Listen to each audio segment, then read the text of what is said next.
Queridos, hoje nós temos o nosso quinto episódio da nossa o nosso quarto episódio da nossa quinta temporada e última temporada da série Quatro Olhares. Eu estava olhando, essa série está completando um ano exatamente agora em abril, e nós louvamos a Deus porque durante esse ano nós olhamos para a história de Jesus, sua vida, sua obra, aquilo que ele ensinou, com o olhar de Marcos, de Mateus, de Lucas e de João, uma espécie de harmonia dos evangelhos. Claro que não exaustiva, seria impossível, mas nas temporadas anteriores, falando sobre os princípios, os coadjuvantes da história de Jesus, os encontros que Jesus teve, os ensinos do Mestre, e agora com a paixão e glória do nosso Redentor. E hoje nós vamos juntos, nesse episódio número 4, agora pela manhã, e o episódio 5, à noite, falar sobre a traição do Redentor. Domingo passado nós falamos sobre a coreografia do Redentor e vimos que todos aqueles gestos que Jesus faz na segunda e na terça-feira da semana chamada da Paixão tinham um significado de juízo sobre aquele povo que havia sido chamado na antiga aliança, mas que tinha de alguma maneira desobedecido e sido rebelde ao chamado, ao pacto da aliança com o Senhor, e que agora, por esta rejeição, como diz o apóstolo João, veio para que é o seu, mas os seus não o receberam. Ele então a todos quanto o receberam, inclusive gentios, deu-lhes o poder de serem feitos filhos de Deus.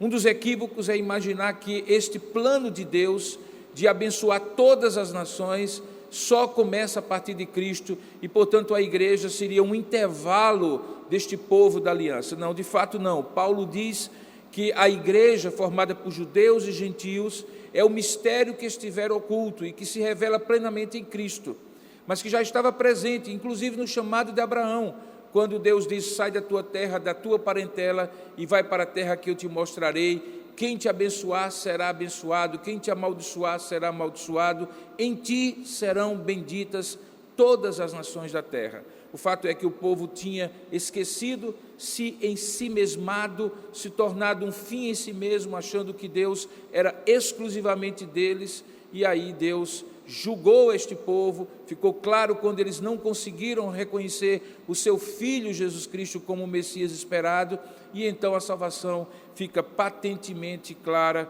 ser um plano de Deus para todas as nações. Hoje, depois dessa coreografia da segunda e terça-feira, depois da entrada triunfal do Redentor no domingo chamado Domingo de Ramos, nós estamos, digamos assim, simbolicamente na quarta-feira da semana chamada da Paixão. E nessa quarta-feira, alguns episódios do que acontece são episódios nos bastidores. Os eventos que acontecem na quarta-feira nem são tão públicos como os da domingo, segunda e terça, da entrada e daquele limpeza do templo, daqueles ensinos, da figueira que seca, nem também são públicos como serão os episódios da quinta, sexta e até o domingo, quando haverá tudo aquilo que nós chamamos de maneira mais específica da paixão de Cristo, quando ele é traído, quando ele é crucificado, quando ele ressuscita. Hoje as coisas acontecem nos bastidores, e quando a gente pensa em bastidores, imediatamente a gente vem com a ideia de conspiração, né? Tem até uma expressão muito comum hoje, que é a expressão teorias da conspiração, que é mais ou menos aquela ideia ou aquele pensamento, aquela tendência que hoje se vê de maneira muito clara, das pessoas de maneira muito desconfiada ficarem procurando algum motivo por trás daquilo que acontece, algum tipo de jogo conjugado, combinado de fatos e eventos de várias pessoas envolvidas, no cenário às vezes global, que aponta para um determinado tipo de ação combinada, uma conspiração contra alguém, pode ser contra a igreja, contra uma determinada pessoa pública, contra um determinado pensamento ideológico e assim por diante. A ideia de teoria da conspiração vem, obviamente, dessa ideia de conspiração, que traz contigo a ideia de traição, de algo que é feito às escondidas, de algo que é feito não às claras, não face a face, cara a cara, mas nos bastidores. Se você procurar os sinônimos da palavra traição, conspiração, conluio, são vários. É simples, mas todas elas apontam para a ideia de coisas feitas às escondidas, um ardil, um conciliábulo, uma palavra estranha, né? Uma aboiz, uma alicantina, arapuca, armadilha, arteirice, artifício, artimanha, astúcia, batota, burla, cambalacho, cilada, complô, embuste, endrômina, engano, engenho, emboscada, maquinação, trama, traição. A quarta-feira da paixão é uma quarta de traição, mas não uma traição que já acontece, mas uma traição no sentido mais próprio, daquilo que é feito às escondidas. E para que a gente possa entender as duas dimensões da traição que foi feita contra Cristo, uma traição de dentro para fora do seu colégio apostólico, que tem na figura de Judas, o principal personagem, mas também uma traição de fora para dentro, um cambalacho, um conluio que foi feito de fora para dentro, e as pessoas principais são os principais sacerdotes, sumos sacerdotes e aquelas pessoas que eram as autoridades religiosas daquele povo. Nós então teremos a base para esses dois episódios de hoje. Pela manhã, nós vamos entender como estes dois episódios estavam juntos. Não é que Judas fez uma coisa sem combinar com os principais sacerdotes, ou os principais sacerdotes fizeram algo sem contar com um insider, com alguém que estava por dentro, traindo Jesus também, e que era o que entregou Jesus de dentro para fora. Então nós vamos ver isso tudo, mas mais do que tudo, nós vamos ver hoje pela manhã e à noite, que toda essa traição, até mesmo na cronologia do que ela acontece, no tempo em que ela acontece, na verdade demonstram que Jesus é traído, mas o propósito do Pai se completa, se concretiza por meio dessa traição. Um dos mistérios da palavra de Deus é como coisas que são feitas de maneira maligna, pecados até, como é o caso aqui contra o Senhor Jesus Cristo, na verdade cooperam conjuntamente, são usados por Deus de maneira misteriosa, mas absolutamente soberana, para cumprir um propósito dele, para cumprir o plano dele. Então nós vamos ver isso a partir de três olhares: o olhar de Marcos, de Mateus e o olhar de Lucas. E para começar, eu convido você a abrir o texto de Marcos capítulo 14, verso 1 e 2. Na primeira mensagem que eu preguei quase um ano atrás, eu falei que Marcos é o homem do discurso direto ao ponto, é Marcos. E ele diz assim, Marcos capítulo 14, verso 1 e verso 2, quando ele descreve esse conluio, essa traição da quarta-feira da paixão, ele diz assim: dali a 2 dias era Páscoa, e a festa dos pães asmos, e os principais sacerdotes e os escribas procuravam como o prenderiam à traição e o matariam, pois diziam: não durante a festa, para que não haja tumulto entre o povo. Veja como ele é muito sucinto, em 2 versículos apenas, ele fala que houve um conluio para prender e matar Jesus de maneira traiçoeira, à traição, mas que isso, na cabeça dos principais sacerdotes e escribas, não poderia acontecer durante a festa, para que não houvesse tumulto entre o povo. Jerusalém estava cheia naquela ocasião da festa da Páscoa. Quando você vai para Mateus, e você abre lá em Mateus capítulo 26, a partir do verso 1, que na verdade é o texto básico que nós vamos usar hoje, o texto de base que nós vamos usar hoje, a história é contada com uma riqueza maior de detalhes.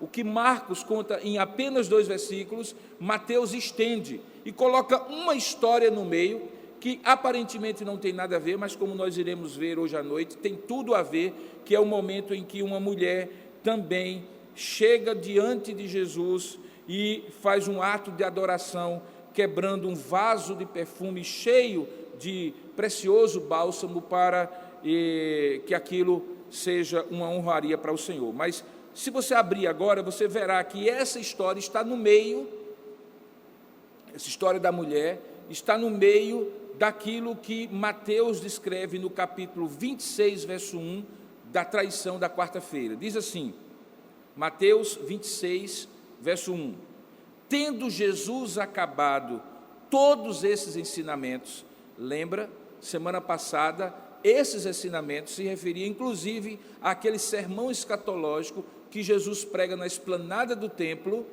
e que está descrito justamente por ter acontecido na terça-feira, e que Mateus conta essa história no capítulo 24 e 25. Ele registra, inclusive, o sermão.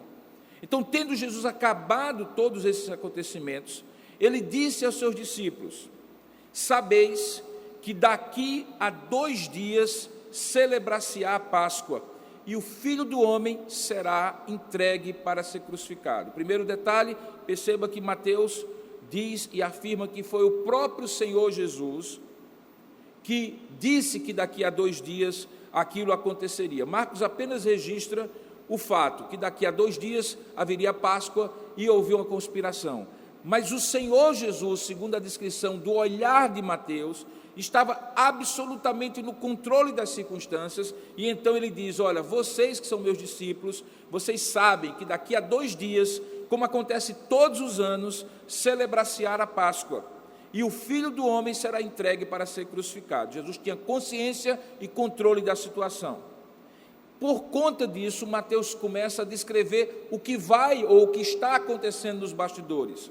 Jesus adverte só os seus discípulos, e aí a partir do verso 3, Mateus descreve: então, por conta daquela advertência, e para ficar claro que aquela advertência representava controle absoluto de Jesus sobre as circunstâncias, Mateus então descreve: então, os principais sacerdotes e os anciãos do povo se reuniram no palácio do sumo sacerdote chamado Caifás, e deliberaram prender Jesus à traição e matá-lo, mas diziam: não durante a festa, para que não haja tumulto entre o povo. Na descrição de Mateus, isso é interrompido pelo evento que acontece na casa de Simão o leproso, que acontece no verso seguinte, quando começa: ora, estando Jesus em Betânia, mas nós não vamos falar sobre isso agora, nós vamos pular para o versículo que diz assim: então um dos 12, localiza aí na sua Bíblia, então um dos 12, chamado Judas Iscariotes, no mesmo capítulo 26, um pouquinho depois que ele descreve a história da mulher, então um dos 12, chamado Judas Iscariotes, indo ter com os principais sacerdotes, propôs: que me quereis dar, se eu vulo entregarei? E eu vulo entregarei, melhor dizendo. E então lhe pagaram 30 moedas de prata. E desse momento em diante, buscava ele uma boa ocasião para o entregar. Veja que agora Mateus introduz que houve de fato não apenas uma conspiração de fora para dentro dos principais sacerdotes e autoridades religiosas contra Jesus, mas que isso foi feito um conluio, uma combinação com uma proposta que veio de dentro para fora. Sabe aquela história que juntou a fome com a vontade de comer? Pois é exatamente o que acontece aqui.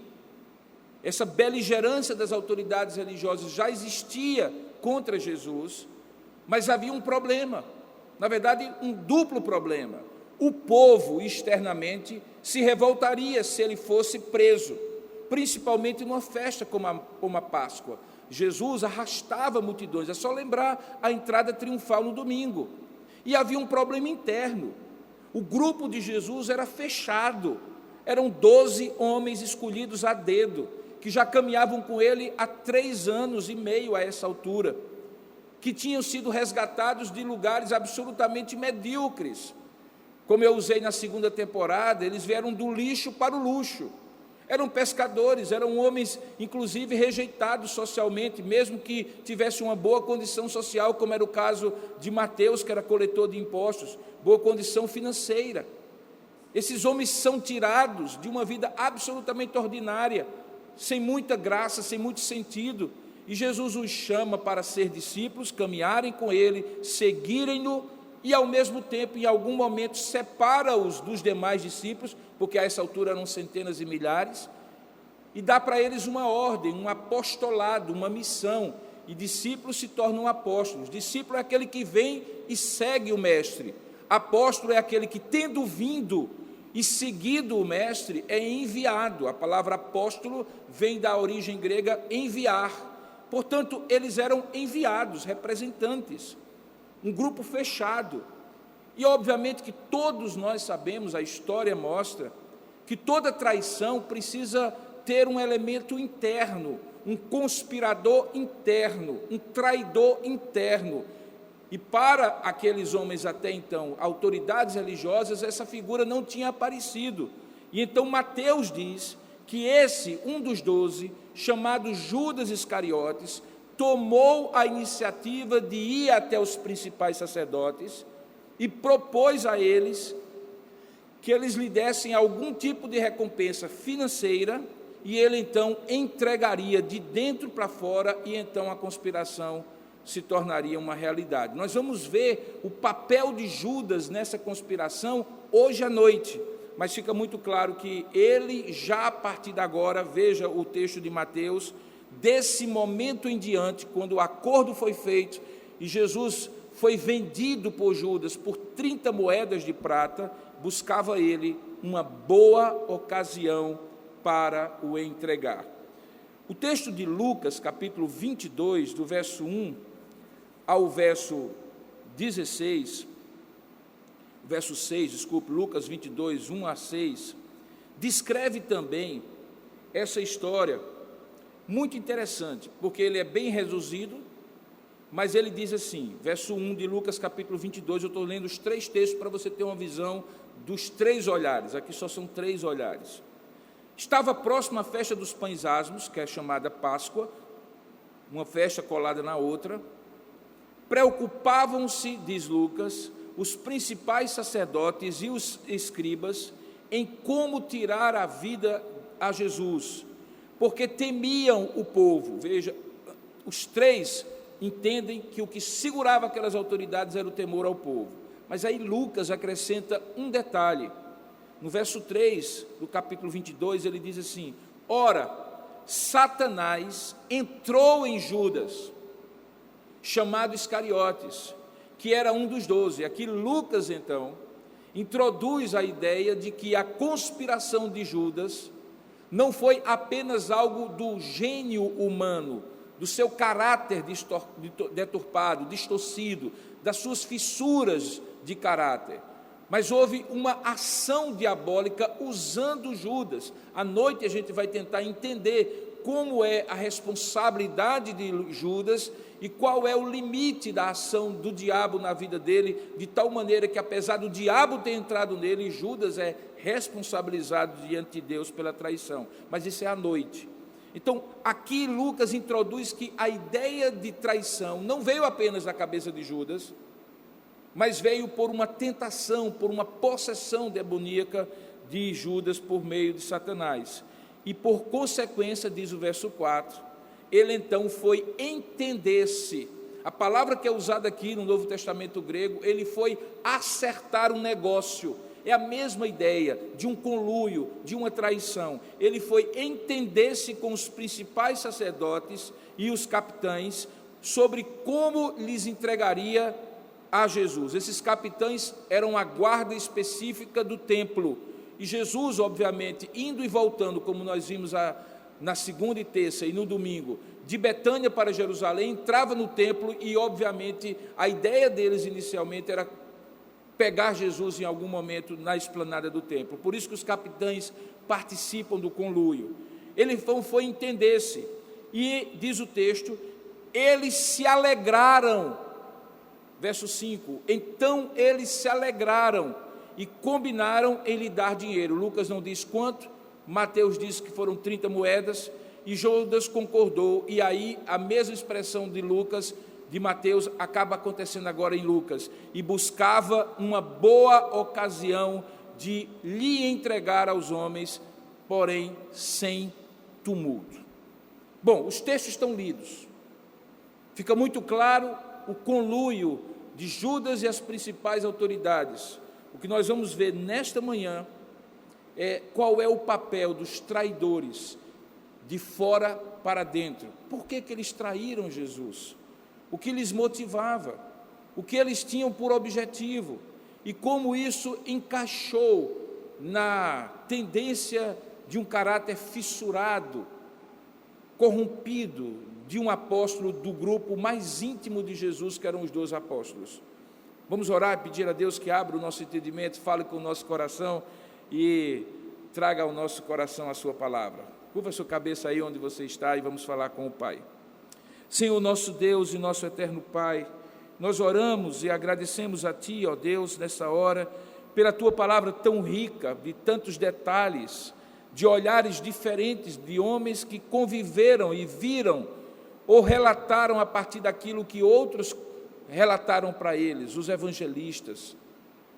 Que esse olhar de Marcos, Mateus e Lucas nos ajude nesta hora, debaixo da Tua iluminação do Teu Espírito, o mesmo Espírito que os inspirou a compreender a Tua palavra. Dilata o nosso entendimento, abre o nosso coração, para que não seja uma compreensão meramente racional, mas seja algo que realmente fale ao nosso coração e glorifique o nome do nosso Senhor Jesus Cristo em nossa vida.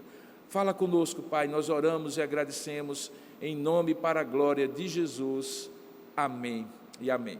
Queridos, voltemos então ao texto de Mateus. Eu sei que talvez você ficou meio confuso. Eu comecei com Marcos, fui para Mateus, depois fui para Mateus, depois fui para Lucas, e agora eu quero que você volte Mateus, porque ele vai ser o nosso condutor nessa nossa conversa. Veja, Mateus capítulo 26, verso 1 em diante. A gente já sabe de quando isso aconteceu, foi na quarta-feira da Paixão. Lembre bem que quando nós falamos quarta-feira da Paixão, isso significa terça-feira à noite, a partir das 6 horas já é considerado na quarta-feira, porque os judeus contam assim o dia. O dia sempre é contado das 6 horas do dia anterior, no nosso calendário, até as 6 horas do dia que efetivamente eles chamam pelo nome. Então, vamos colocar aqui, a quarta-feira começa às 6 horas da terça-feira e vai até às 6 horas da própria quarta-feira, segundo o nosso calendário. Então, nós não sabemos exatamente em que momento da terça-feira à noite, para o nosso calendário, que é quarta-feira, início do dia para eles, até a quarta-feira às 6 horas, isso tudo aconteceu, esse conluio foi combinado.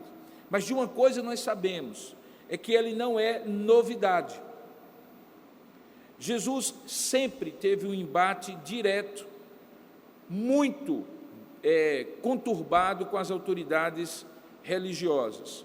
Quando o texto diz em Mateus que os conspiradores eram os principais sacerdotes e os escribas, e também os anciãos do povo, provavelmente ele está usando um termo técnico que um judeu, lembra que o Evangelho não foi escrito para nós apenas no século 21, mas principalmente para aqueles do primeiro século, os leitores originais, os primeiros leitores. Muitos deles eram judeus. E então, quando alguém dizia, olha, os principais sacerdotes, os escribas e os anciãos do povo, eles entendiam de cara que essas 3 categorias representavam uma grande instituição, a maior de todas naquela época, chamada Sinédrio. Era a instituição semelhante a um Supremo Tribunal, e um tribunal que não apenas julgava questões jurídicas propriamente ditas, sociais, econômicas, como se fosse um tribunal de recursos últimos da justiça daquela época, mas também era um tribunal religioso, porque obviamente a religião e o sistema legal, o sistema econômico, o sistema social, tudo isso estava muito imbricado, muito envolvido, tudo muito misturado. Por quê? Porque nós estamos aqui refletindo uma realidade que vem desde quando Deus chama esse povo, dá as leis para esse povo, leis essas que eram leis penais, sociais, não apenas religiosas, os 10 mandamentos, mas haviam códigos sanitários ambientais. Ali estava o início de uma nação, de um povo que se organiza de maneira social, econômica e política em torno da lei do Senhor, da centralidade de Deus como grande rei. Até mesmo os reis, como Saul, Davi, Salomão e os demais, eram representantes que governavam em nome do grande rei, que é Deus. Era uma teocracia, portanto. Aqui nós não temos mais a ideia de uma teocracia, porque eles estão no domínio dos romanos, depois de estarem no domínio dos gregos, depois de estarem no domínio dos persas, depois de estarem no domínio dos babilônicos. Mas certamente eles preservaram internamente, por isso inclusive depois nós vamos ver, Jesus é submetido a 2 julgamentos, um julgamento civil diante do procurador romano e um julgamento religioso diante dos sacerdotes do Sinédrio. Então, esse Sinédrio é, na verdade, o que essas 3 categorias de nomes, principais sacerdotes, que incluía o sumo sacerdote, os escribas, que eram os doutores da lei, e os anciãos do povo, que eram as pessoas que, escolhidas entre o povo, também representavam essa autoridade moral do povo na pessoa daqueles homens. Se você olhar direitinho, em Lucas capítulo 20, verso 1 e 2, há uma descrição desses 2 grupos. Se você olhar direitinho, você verá que Lucas capítulo 20, verso 1 e 2, tem essa descrição. Veja que diz assim: naqueles dias, lá em Lucas 20, 1 e 2, estando Jesus a ensinar o povo no templo e a evangelizar, sobrevieram os principais sacerdotes e os escribas, juntamente com os anciãos. Então, isto aqui é Sinédrio. Então, o Sinédrio está no centro dessa conspiração, e sempre esteve. Se você for para o início do Evangelho de João, é o Sinédrio que envia a João Batista, antecessor de Jesus, o arauto que o anuncia, 3 excursões de pessoas, representantes deles, para lhes perguntar: és tu o Messias ou haveremos de esperar outros? Porque naquela época, depois de 400 anos de silêncio profético, em que não se falava sobre o Messias, tinha apenas o que estava escrito na Antiga Aliança, nos livros da Antiga Aliança, aparece esse homem com a mensagem dizendo: o reino de Deus está próximo. Quando fala do reino, fala do rei, e o Messias seria o rei.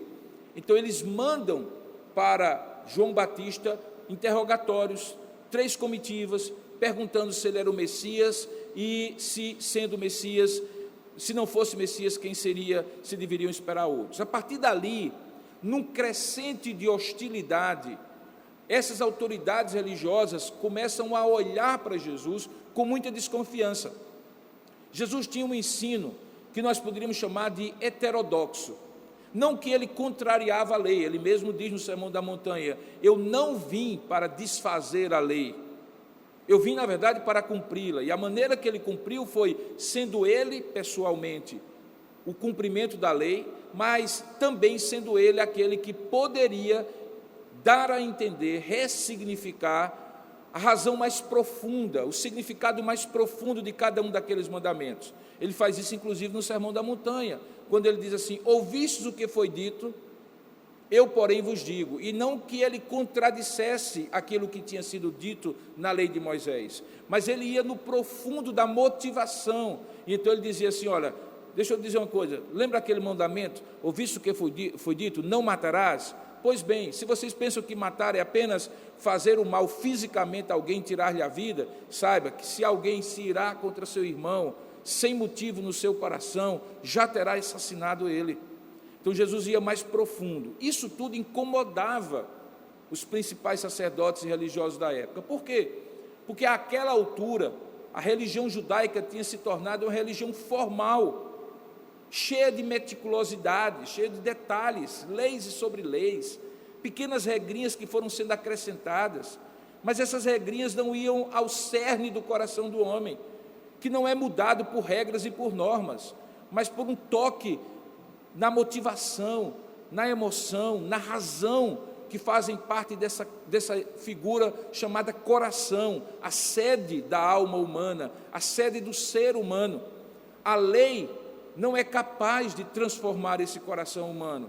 E eles acrescentavam leis sobre leis, detalhes sobre detalhes. Era uma religião que tinha se tornado hipócrita. Aquilo que aparentava ser era mais importante do que aquilo que de fato era. Jesus os chama de raça de víboras, de sepulcros caiados, e você imagina a ideia, um túmulo caiado por fora, bonitinho, branquinho, mas que lá dentro tem ossos, carne em putrefação. Ele dizia, essa é a melhor figura para descrever vocês. Por fora vocês parecem religiosos belíssimos, obedientes, íntegros, mas dentro vocês são podres. Eu vejo a motivação de vocês são uma raça de víboras. Então, Jesus vai num crescente de contestação daquela autoridade religiosa que estava desprovida de verdadeira piedade, de verdadeira fidelidade a Deus. E, ao mesmo tempo, Jesus tinha não apenas o ensinamento contundente, que tinha uma certa heterodoxia, porque ele não tinha sido formado em nenhuma das escolas rabínicas, embora nada do que ele dissesse contradissesse a palavra de Deus, que já tinha sido revelada. Jesus também tinha uma prática que incomodava. E talvez o maior símbolo dessa prática que incomodava era como Jesus lidava com um dia sagrado para eles, que era o sábado. Para nós é o domingo. Lembra que o sábado, ou o dia do descanso, é um dia que está consignado nos 10 mandamentos para ser santificado, ou seja, separado. A gente faz todas as coisas em todos os dias, trabalha, estuda, produz o pão no suor do nosso rosto, interage com as pessoas, mas no dia do Senhor, no dia do descanso, nós devemos separar para as coisas de Deus. Mas isso tinha se tornado um peso pela visão legalista, formal, estreita daqueles homens. Eles chegavam até a questionar que se alguém passasse um mal, algum animal precisasse ser socorrido, alguma necessidade premente precisasse ser feita, se acontecesse no dia do Senhor, nada podia ser feito. E Jesus vai quebrando esse paradigma. A máxima dele se torna que o sábado não é, o homem não foi feito para o sábado, mas o sábado foi feito para o homem. Portanto, o ser humano é mais importante do que a legalização, o legalismo daquelas normas. Isso tudo contrariava, chateava e assim por diante. Então, o plano de Jesus ser levado à morte já existia há muito tempo. Há vários textos. Marcos capítulo 3, verso 6, registra isso. No mesmo evangelho, no capítulo 11, verso 18, também já tinha início ali de conspiração. No capítulo 12, verso 7, verso 12, depois você pode olhar esses textos. E particularmente em Lucas, capítulo 19 e 47, e no capítulo 20 e 19. Esses dois eu vou ler, para você ver que isso que está acontecendo aqui, está acontecendo, mas é um crescente, é uma consumação, digamos assim, daqueles planos. Então, se você abrir aí em Lucas capítulo 19, verso 47, você vai ver como acontece isso, dito por Lucas antes disso de acontecer. Diz assim, olha, diariamente Jesus ensinava no templo, mas os principais sacerdotes, os escribas e os maiorais do povo, aqui é maiorais ou anciãos do povo, procuravam eliminá-lo. Contudo, não atinavam em como fazê-lo, porque todo o povo, ao ouvi-lo, ficava dominado por ele. Então, já havia esse conluio, Lucas diz isso. No segundo texto, no capítulo 20, verso 19, você vê novamente repetindo essa ideia de que havia um conluio, mas o povo era temido. Verso 19, naquela mesma hora, estou aqui no capítulo 20 de Lucas, naquela mesma hora, os escribas e os principais sacerdotes procuravam lançar-lhe as mãos, pois perceberam que, em referência a eles, dissera esta parábola, mas temiam o povo. A parábola era a parábola daqueles construtores, ou melhor dizendo, exatamente, a parábola dos construtores que Jesus a parábola da vinha que Jesus tinha contado. Portanto, fica claro que quando nesse dia fatídico da quarta-feira, a vontade de comer e a fome, Judas e aqueles principais sacerdotes, enfim, chegaram a um plano, um ardil consumado, isso já tinha sido construído, estava sendo feito no imaginário, nos planos urdidos por aquele povo, e particularmente pelos principais sacerdotes. Então, o plano de levar Jesus à morte já existia há muito tempo. No entanto, perceba que há um detalhe que Mateus traz. Veja, os planos podem ser feitos, mas sempre precisará de alguém que lidere, de um instrumento concreto. Jesus disse isso de uma outra maneira quando falou assim: olha, haverá sempre muitos escândalos, mas ai daquele por quem o escândalo acontecer. Ou seja, todos têm culpa quando entram num conluio, numa armadilha para trair Jesus, mas tem que ter alguém, e esse alguém tem que desmatar, como eu gosto de dizer a expressão, matar a bola no peito e sair jogando, tem que chamar para si a responsabilidade. Internamente, como veremos à noite, foi Judas, mas externamente, quem foi a figura que fez com que o plano, enfim, fosse operacionalizado? Essa figura é Caifás, o sumo sacerdote. A gente vai encontrar com ele, possivelmente no próximo domingo, quando a gente encontrar o julgamento de Jesus feito diante de Caifás, o julgamento religioso feito diante de Caifás. Mas se você abrir, como você já leu, em Mateus capítulo 26, verso 57, você verá que foi na casa de Caifás que esse conluio se concretizou. Veja o que é que diz o texto. O texto diz assim, se eu estou falando já da prisão de Jesus, diz que, e os que prenderam Jesus, o levaram à casa de Caifás, o sumo sacerdote, onde se haviam reunido os escribas, olha novamente eles, e os anciãos. Preste bem atenção, o sinédrio, na hora em que Jesus é preso, encontra com Jesus não no lugar da corte do sumo sacerdote. Havia um lugar dentro do templo, onde o sumo sacerdote, juntamente com os principais anciãos e escribas, se reuniam. Seria chamado de, digamos assim, o palácio do sinédrio, fazia parte da estrutura do grande templo em Jerusalém.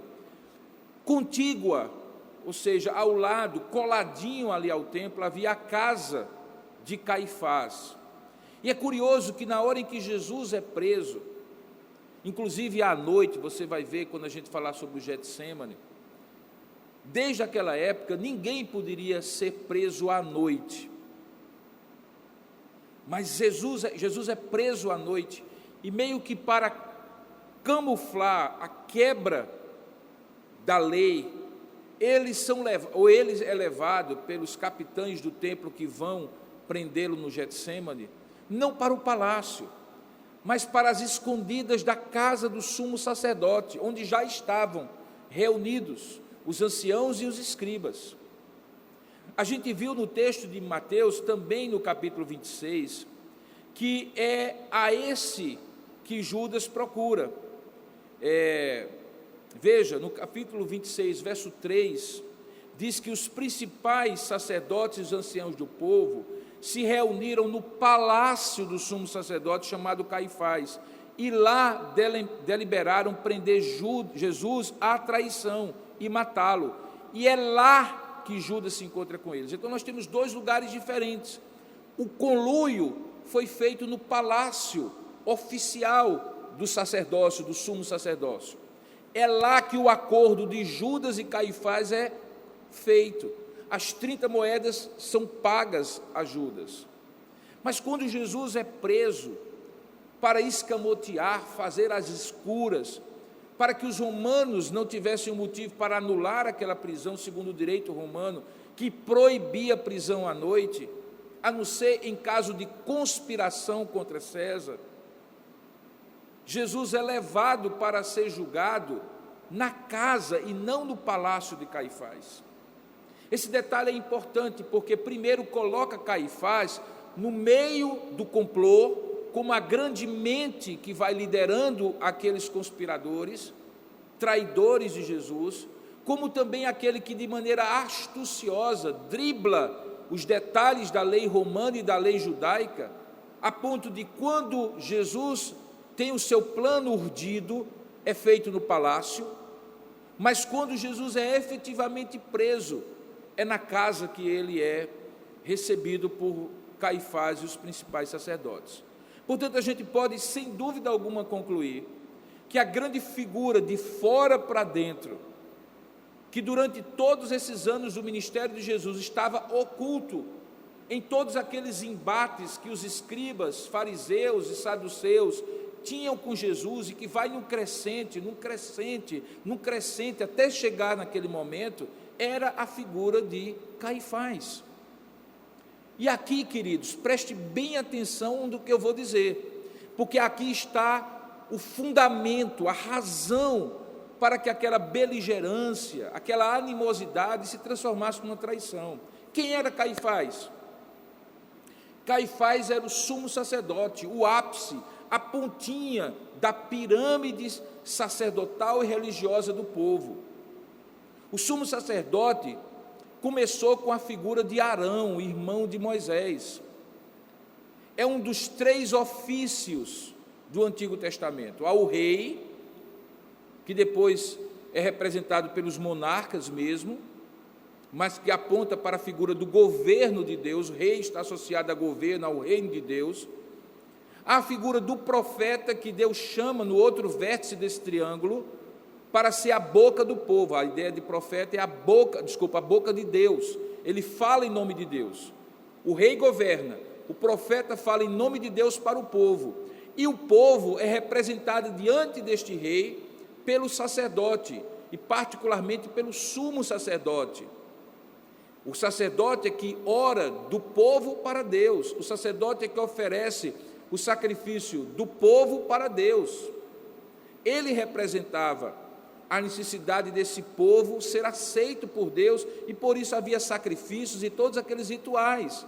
Ele representava o ofício do intercessor, aquele que se condói com as dores do povo e apresenta diante de Deus os seus sacrifícios e as suas ofertas. Ora, preste bem atenção, porque você vai entender de maneira muito clara. Quando Caifás e Anás, porque naquela época havia a excrescência de terem 2 sumos sacerdotes. Os historiadores dizem que um sucedeu o outro, mas esse um que sucedeu o outro só poderia suceder se o primeiro tivesse morrido. Mas como a coisa estava bem arranjada, houve um segundo sumo sacerdócio, enquanto o primeiro estava ainda vivo. E obviamente havia razões de poder, de prestígio, de vaidade e de dinheiro envolvido aí. Infelizmente, quando o poder e o dinheiro se misturam com a religião, você tem os piores crimes, porque são crimes feitos supostamente para a glória de Deus e que, na verdade, são feitos para a desonra de Deus, como é o caso máximo da vida de Jesus Cristo e da morte de Jesus Cristo. Ora, se Jesus começa num crescente, contestar todo esse sistema, se Jesus começa a contestar a maneira como essa religião tem se tornado formal, hipócrita e destituída de verdadeira espiritualidade, a quem ele atingia? Certamente ele atingia ao escriba da lei, que tinha se tornado legalista, que fazia questão de tio e de iota, as letras menores, de tal maneira que era meticuloso. Certamente ele questionava as autoridades religiosas que vinham do povo, os anciãos, porque eventualmente eles não tinham uma verdadeira espiritualidade, mas acima de tudo ele questionava o topo, o ápice da pirâmide. Jesus era o concorrente direto do sumo sacerdote Caifás. Caifás identificou isso logo no início e foi batendo, minando, contestando, enviando embaixadores, enviando embaixadas, comissões, para que questionassem Jesus, e o efeito foi o contrário. Quanto mais batiam em Jesus, mais a popularidade dele crescia. Chega um ponto em que eles não têm o que fazer, porque o povo todo, segundo o texto que nós estamos falando, estava não somente admirado, mas dominado pela prédica coerente, íntegra, verdadeira e espiritual de Jesus, que contrastava com aquela formalidade lá de Jerusalém. Era o outsider, o que veio de fora do sistema, o contestador, o que não fazia parte daquilo tudo, e o povo via nele, galvanizava nele toda a expectativa de que ele seria o Messias, e ele era o Messias, e os seus discípulos tinham visto ele afirmar em vários momentos. Caifás então entendeu que a única maneira de resolver o problema de um inimigo com quem ele não podia concorrer era matá-lo. A solução que todos os tiranos, todos os homens cheios de poder, de vaidade, sem nenhum tipo de verdadeira humildade, como uma autoridade constituída por Deus deve ter, imaginam ser a solução. Quando você não consegue suprimir o inimigo pela coerência da sua posição, dos seus propostas, do seu discurso, a ideia é: mata o inimigo. Você então acaba o problema. Caifás, portanto, tinha essa ideia de Jesus como inimigo político, um inimigo religioso. No entanto, queridos, preste bem atenção, compreendendo que Deus estava no controle de todas as coisas. Se você for para Mateus capítulo 26, lá no finalzinho, há uma coisa interessante. Eu mencionei para você que no versículo 57, quando Jesus foi preso, ele foi levado à casa de Caifás. Mas veja, no versículo 56, o versículo anterior, uma expressão que está na primeira parte da frase. Quando Jesus é preso e é levado, Mateus, capítulo 26, verso 56, faz o segundo comentário: tudo isto, porém, aconteceu para que se cumprisse as escrituras dos profetas.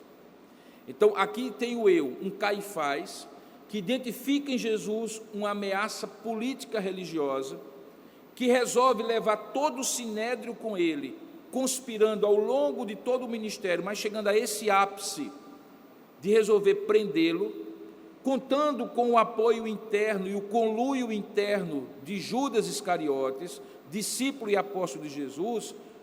Ele está como o protagonista dessa história. Porém, queridos, isso é o que é belo nessa paixão e glória, é que nada que está acontecendo nesta dimensão horizontal, que os olhos podem ver, que a gente chama de realidade, de história, acontece aqui ou em qualquer outro momento sem que um outro enredo, um outro roteiro, ou como diz o texto aqui, um outro cumprimento, uma outra história, a história da redenção, a história que Deus escreve, ou que escreveu antes da fundação do mundo, e que nós chamamos na teologia de o eterno decreto de Deus, estivesse acontecendo. Ele está acontecendo enquanto os fatos aqui embaixo estão desenrolando. Tudo havia sido feito para se cumprir a Escritura. E o que é que se cumpria a Escritura no que se refere a Caifás especialmente?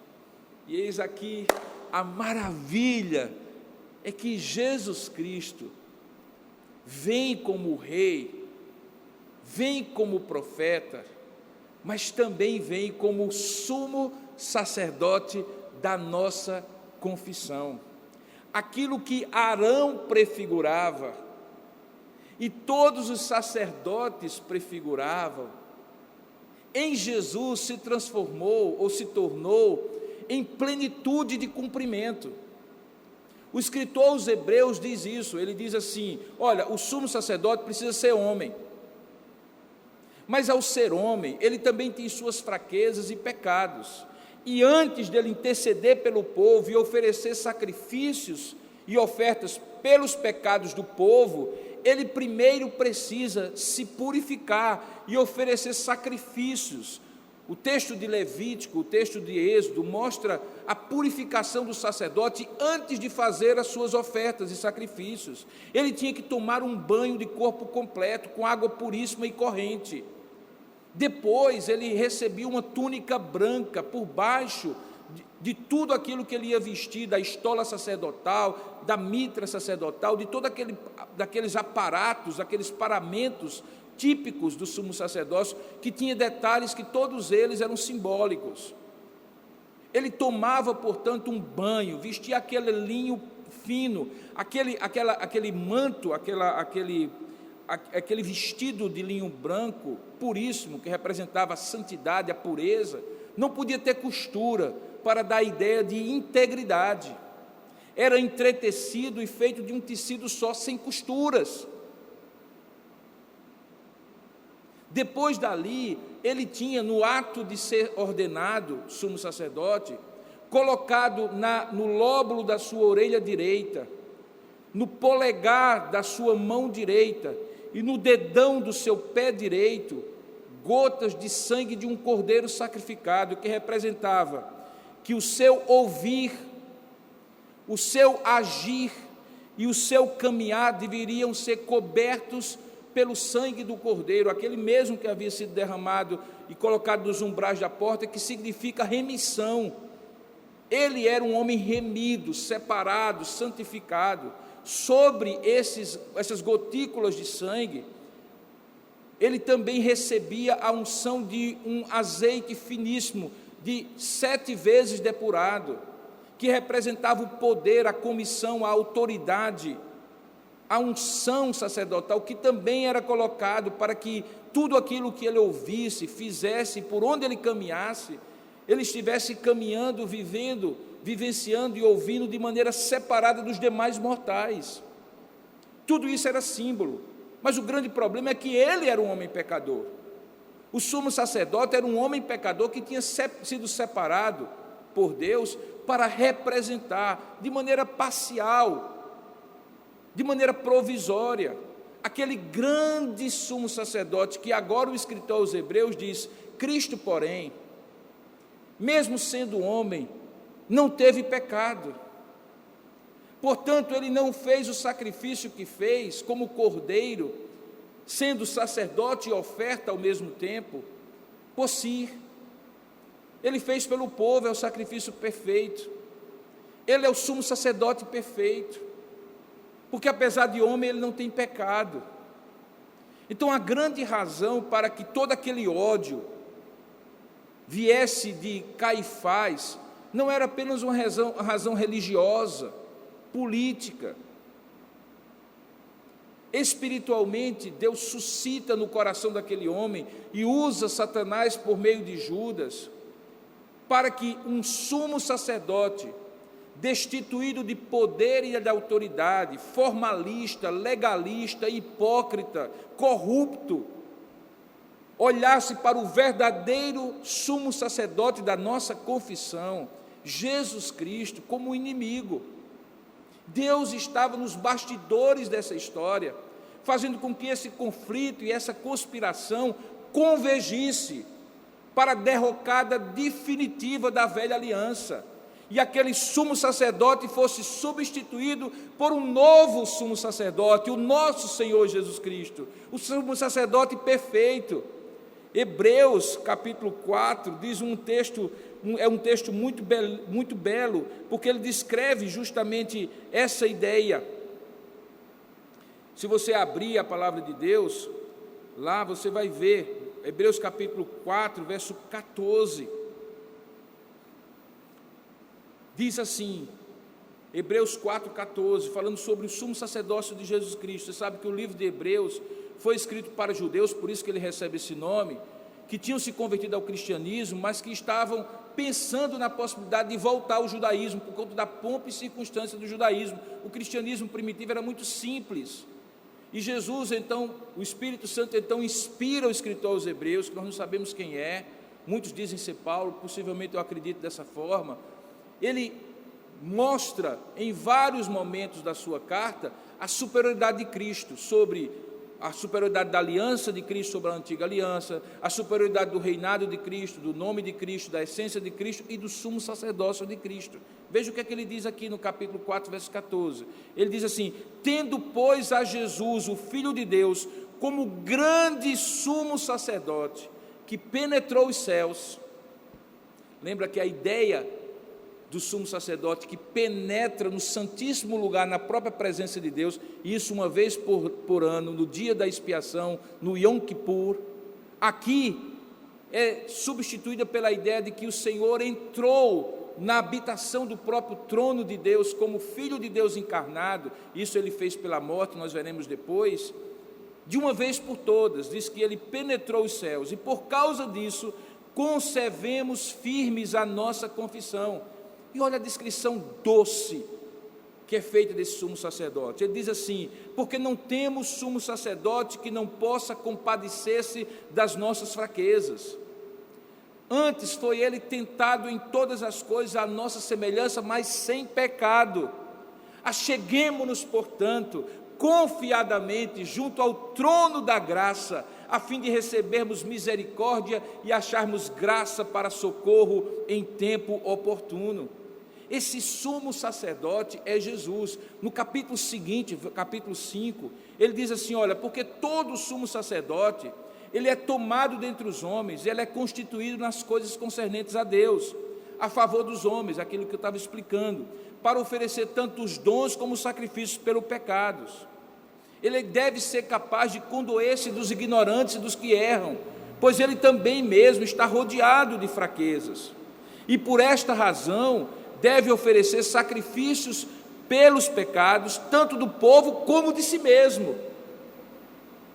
E aí o escritor diz: ninguém, pois, toma essa honra para si mesmo, senão quando chamado por Deus, como aconteceu com Arão. Mas aí ele olha para Jesus como esse sumo sacerdote e diz: não, agora no caso de Cristo, ele a si mesmo não se glorificou para se tornar um sumo sacerdote, mas o glorificou aquele que lhe disse: tu és o meu filho, hoje eu te gerei. Como em outro lugar também é dito: tu és sacerdote para sempre, segundo a ordem de Melquisedeque. E qual foi o ministério de Jesus como sumo sacerdote? Enquanto tinha um sacerdote falso, um sumo sacerdote corrupto em Jerusalém, nos 3 anos e meio, diz o texto que Jesus, nos dias da sua carne, verso 7, eu estou lendo Hebreus 5, tendo oferecido com forte clamor e lágrimas, orações e súplicas a quem o podia livrar da morte, e tendo sido ouvido por causa da sua piedade, embora sendo filho, aprendeu a obediência pelas coisas que sofreu, e tendo sido aperfeiçoado, tornou-se autor da salvação eterna para todos os que lhe obedecem. Perceba então que Caifás olha com o seu olhar de político religioso, arguto, sagaz, corrupto, e olha para Jesus e diz assim: ali está o meu concorrente, eu não estou conseguindo ganhar essa batalha pelas mentes e corações do povo, eu tenho que matá-lo. Ele faz todo o conluio, conta com Judas como um insider que vai entregar Jesus, mas coitado, Anás e Caifás, principalmente Caifás, não imagina que Jesus é mais do que uma ameaça política e religiosa para ele. Jesus é o sumo sacerdote que está prestes a oferecer o único sacrifício da sua própria vida, como o Cordeiro de Deus que tira o pecado do mundo, e que de uma vez por todas haverá de remir aqueles que creem dos seus pecados. Nunca mais alguém precisará se aproximar de Deus por meio de um sumo sacerdócio e toda a estrutura religiosa corrupta que Caifás representava. Aquilo foi quebrado. Quando Jesus pega o vinho no momento da Páscoa, nós iremos ver depois, e diz assim: e neste sangue, neste vinho que agora representa o meu sangue, ele diz: o sangue de uma nova aliança. E a aliança implicava em ter um outro mediador, um outro profeta e um outro sumo sacerdote. Era ele era o sacerdote, ele era a oferta. Nunca mais Caifás, nunca mais Anás, nunca mais sacrifícios de bodes e cordeiros. Veja, o conluio e a conspiração de Caifás faziam parte de um propósito de Deus decretado desde toda a eternidade, de enfim chegar ao conhecimento de todos que o sumo sacerdote tinha chegado. Ele não era apenas o rei dos judeus anunciado a Herodes o Grande pelos magos do Oriente. Ele não era apenas a voz profética definitiva de Deus, que fazia o povo se maravilhar da sua doutrina e ouvir Deus falando por meio dele, a palavra viva. Mas ele também é o sumo sacerdote da nossa confissão. E por isso, Caifás foi um pobre, mesquinho e medíocre sacerdote, sumo sacerdote, que na sua mediocridade e mesquinharia, na sua corrupção, cumpriu e foi instrumento de Deus para cumprir o propósito, cumpriu o seu papel, e foi instrumento de Deus para cumprir o propósito do Senhor, do novo sumo sacerdote, fazer o sacrifício definitivo. O que é que isso me leva a concluir? Isso me leva a concluir que toda conspiração humana não foge ao controle de Deus, e que toda conspiração humana cumpre um propósito de Deus, sem tirar dos conspiradores a responsabilidade moral de se terem disposto àquele papel abjeto de conspiradores.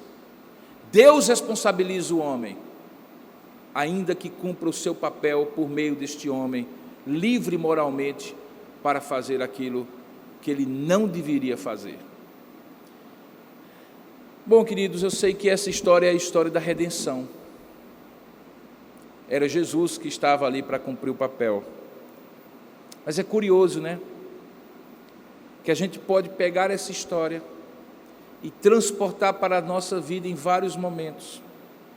E perceber, como diz Paulo escrevendo aos Romanos no capítulo 8, que todas as coisas cooperam para o bem daqueles que amam a Deus e que também são chamados por esse mesmo propósito.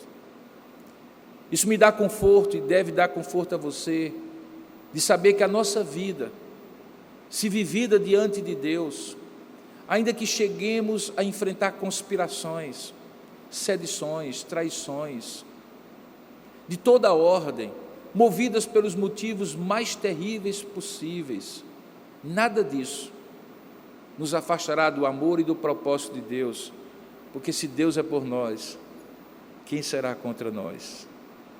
Algumas vezes a gente pensa que Deus nos livrará das traições, e Ele livra, das conspirações, Ele livra, mas algumas vezes, como aconteceu com Jesus e pode acontecer com qualquer um de nós, a conspiração e a traição são levados a cabo, e nós sofremos as consequências, mas jamais sem o cumprimento da vontade e do propósito de Deus na nossa vida. E por isso podemos descansar no Senhor, na palma da sua mão, porque os piores conspiradores jamais serão capazes de ir contra o propósito de Deus que Ele tem para a sua vida. Confie nessas verdades, porque o maior exemplo delas é a conspiração que aparentemente deu certo, mas deu muito errado para Caifás e para todos aqueles conspiradores, porque Deus estava no controle, como está o controle da sua vida, nas conspirações que você vier a enfrentar. Vamos orar juntos. Ó Deus amado e querido Pai, ao fim deste culto, nós rogamos que esta palavra tenha nos inspirado a confiar em Ti, tenha nos motivado a confiar em Ti, sabendo que se com o Teu próprio Filho Jesus Cristo, dentro do projeto, do propósito eterno do Senhor, mesmo a conspiração e a traição, cumpriram o Teu propósito, a Tua vontade, assim também pode e certamente será conosco. Ó Deus, sabemos que com Cristo havia um propósito salvífico, redentivo, que não é o caso de nenhum de nós. Ele morreu pelos nossos pecados, por causa da conspiração, como sumo sacerdote e cordeiro de Deus, para nos remir dos nossos pecados. Mas quanto a nós, teus filhos por meio de Cristo, nas nossas lutas diárias, nos faz olhar para Jesus e saber que nada que acontece conosco, assim como aconteceu com ele, foge do teu propósito, porque tu és o Deus que frustra as conspirações que são contra a tua vontade e usa as conspirações que vão concorrer conjuntamente, cooperar conjuntamente para o cumprimento do teu propósito. Nos ajuda a discernir umas das outras, confiando em Jesus, o nosso sumo sacerdote da nossa confissão. Abençoa o restante do nosso dia, abençoa agora nós que vamos estudar um pouco mais a tua palavra na escola bíblica dominical, e traga-nos à noite para continuar te adorando. Ser com cada um em cada lugar em que está agora, e abençoa com a bênção do Deus triuno, Pai, Filho e Espírito Santo. Amém. Que a graça do nosso Senhor e Salvador Jesus Cristo, o amor do nosso Deus e bendito Pai, o poder, a comunhão e a consolação do Espírito Santo de Deus repouse sobre sua vida, meu irmão, minha irmã, sobre a sua família e todo o povo de Deus na face da terra, desde agora e para todo o sempre. Amém e amém.